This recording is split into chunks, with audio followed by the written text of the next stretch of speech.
Slow down on turns.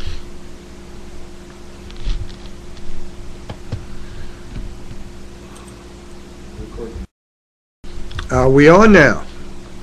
If we're on, then I'll say hello and welcome back. I was thinking about one of the commercial is still going on, and we'll wait for the commercial to end. And as the commercial ends, we can go into it. Well, again, now welcome back. Boy, I was thrown for a loop just a few minutes ago. I don't know the answer. I mean, deep inside, I know it's good to give. And the only thing I can think of is that if we continue to give to different organizations, to be members of organizations, we are training ourselves. I don't know if that's the right word to say, but we are getting ourselves accustomed to being closer to where altruism should be taking all of us. There's a theory that mankind is made up of only 10% of people who are considered to be altruistic. We all have altruism as part of our makeup, but there are some people who might be a little more empathetic, more concerned, have a more giving nature. And what I have learned is that in order to see real changes in these crises, we need to approach that 10% of the altruistic people and speak to 10% of them. Speak to that small 1% who take actions and try to be altruistic just for the love of mankind, the love of humanity, and very little for their own ego. But aren't altruist egos too? Don't they Yes. give to feel good? We give to feel good. We give so that, I don't know, sometimes out of guilt, sometimes out of a need to elevate our spirits. We give when things are going good. If we're poor and can't afford it, where does the giving come in? Materialistically, we have nothing to give if we're poor. And that's when I think is the best time to give, because you have to give of yourself. And wouldn't it be great if tomorrow people start to decide, I'm going to give 10 different things. I'm going to get involved in 10 different ways of giving. And I don't care what I get back. I don't care what reward, if any, I'm going to get back. I'm going to give. And I'm going to decide how to give. Now, there's many ways. We know what's good. We know what makes people feel good. We know that if we smile, if we give them a real hearty, bellows, loving smile, and we give it in their face, we have a shot at making them feel good. We know that if we see a person, a friend, a loved one, and we think of one way to compliment them about something, it has to be true. You can't be bullcrapping. You can't say, oh, you look like Jean Harlow. Oh, man, am I dating myself? Jean Harlow. I just watched a movie last night. It killed me. Public Enemy. But if you can compliment someone, do 10 unselfish, altruistic acts. Michael, two things. Yeah. One is that even, as you admitted too, even an altruist is an egoist. As Blank Rue is saying, they give to feel good. Blank Rue claims that there is no altruism in this world. And Roxa follows, wouldn't such a person's ego grow even more? He is being so good, giving so much. Well, I have found out in my short journey that there's almost like a roller coaster ride. I have ups and I have downs. And when I am doing something and I feel so high that nothing can touch me, and maybe that is part of my ego pushing me to a land, an atmosphere, a rarefied location where I am one with everything and I am good and I can't be touched. Isn't it great to be like me? well, I'm going to have a descent. I'm going to come down. And it's when I come down that I see that part of the elevation I had started with the ego. But again, I think that if we restrict it to some way, and I'm no expert, I really don't know. I'm going through this almost blind. I'm reading. I'm trying to put myself in an environment where I can learn more from people who know and have been practicing this far greater than I have. I think what I've been doing on the spiritual path is all of like 8 months.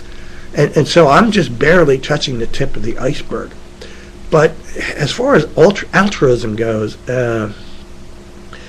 I don't know the term, something called lishma and lo lishma.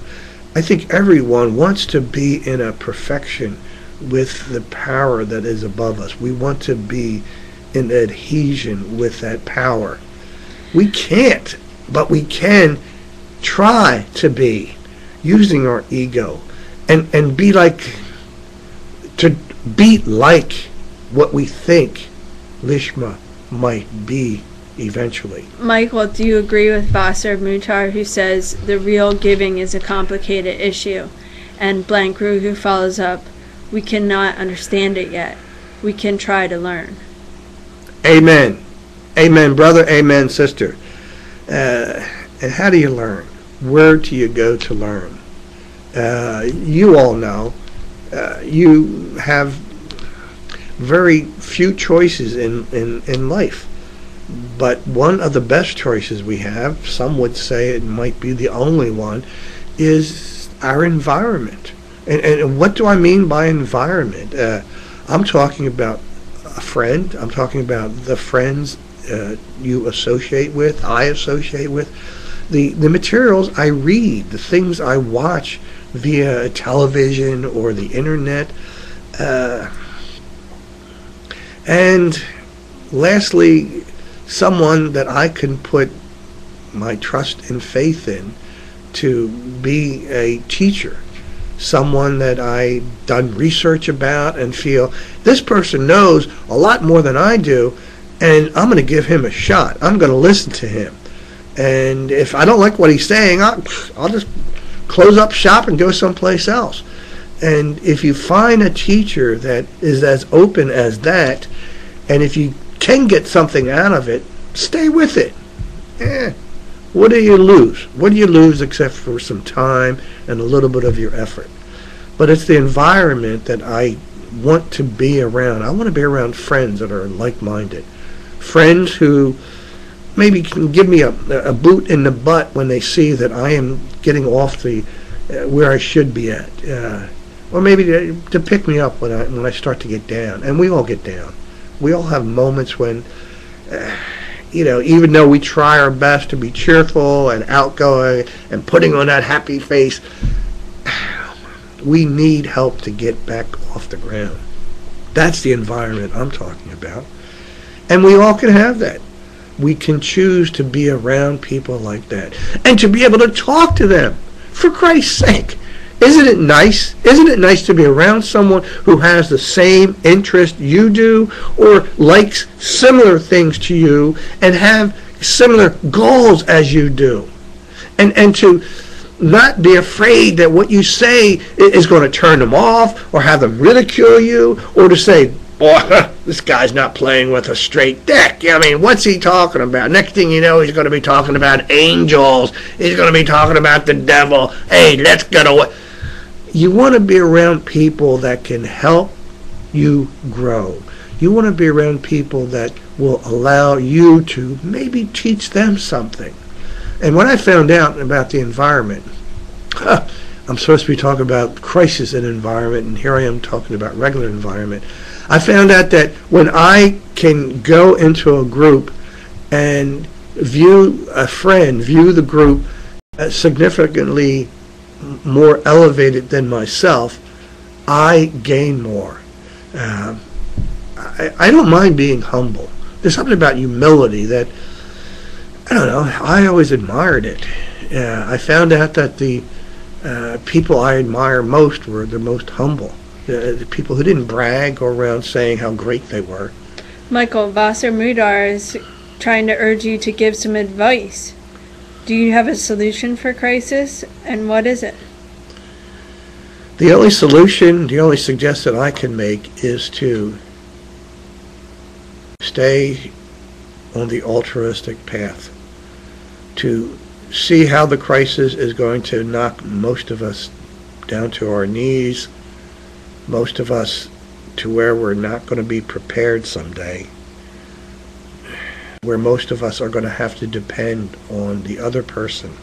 And it's that time, it is then that we will come together as a group, as a family, and truly share, truly give of each other so that others may continue to profit from nature. But aren't, as you were saying before, we all already connected? We're connected, and look, each day we have to correct whatever it is inside of us that is not right.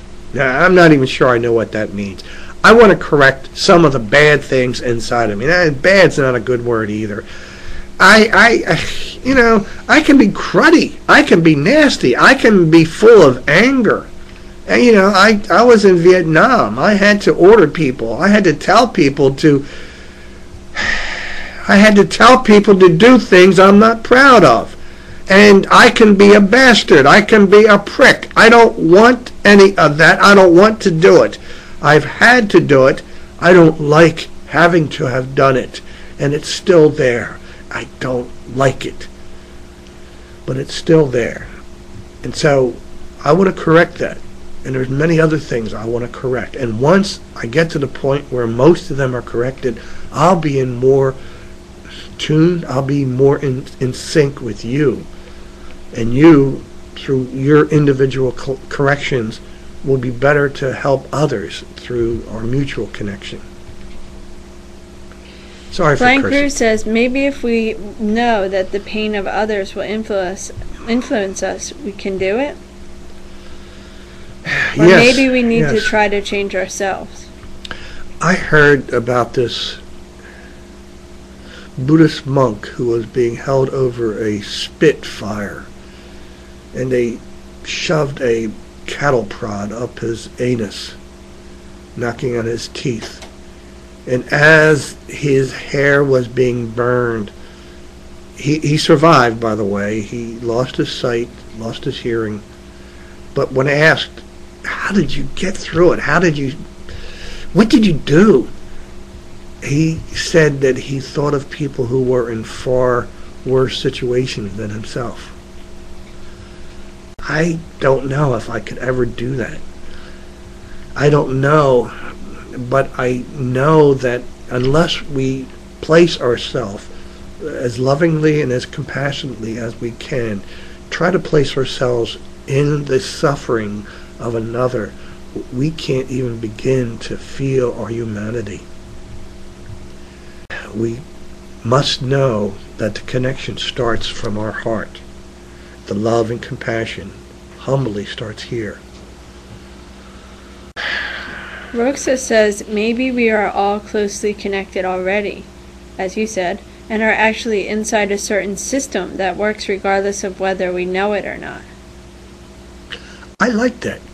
I wish you could tell us more about that.